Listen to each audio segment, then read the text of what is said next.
1965 एक ऐसा साल जब रातों की खामोशी सिर्फ एक सवाल से टूटती थी, कौन पहले वार करेगा। सीमा के उस पार कुछ हलचल थी, लेकिन किसी को अंदाजा नहीं था कि इतिहास का सबसे रहस्यमयी युद्ध शुरू होने वाला है। रात गहरी थी, पर हवा में बेचैनी साफ महसूस हो रही थी।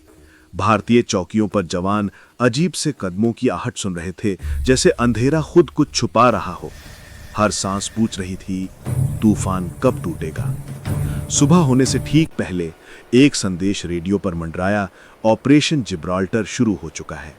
सैकड़ों घुसपैठिए कश्मीर की भीड़ में घुल रहे थे। कौन थे वे, क्यों आए थे? कश्मीर की वादियों में रहस्य गहरा हो रहा था। दिल्ली में कंट्रोल रूम की बत्तियां एक एक कर जल उठीं, फाइलें खुलीं, नक्शों पर उंगलियां दौड़ी और कमांडर की आवाज आई, ये सिर्फ घुसपैठ नहीं, ये किसी बड़े तूफान का संकेत है। सन्नाटा अचानक और भारी हो गया। 5 सितंबर की रात भारतीय टैंक और जवान पंजाब के खेतों में बिना शूर किए आगे बढ़ रहे थे। एक जवान ने धीमे से पूछा, क्या हम लाहौर तक जाएंगे? और जवाब आया, जब वक्त जवाब देने का हो तो हम रुकते नहीं। युद्ध अब बस एक कदम दूर था। सुबह होते ही धूल का एक विराट गुबार उठा। पाकिस्तान के पैटर्न टैंक और सामने भारतीय रणनीति।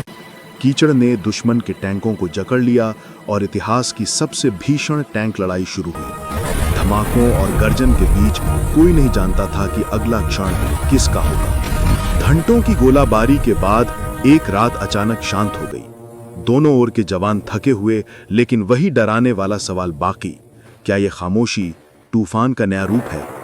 फिर आया 11 जनवरी 1966, ताशकंद।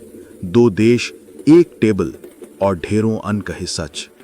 कागजों पर समझौता हो गया, लेकिन सवाल हवा में रह गया, इस युद्ध का असली विजेता कौन था और किसने सबसे ज्यादा खोया?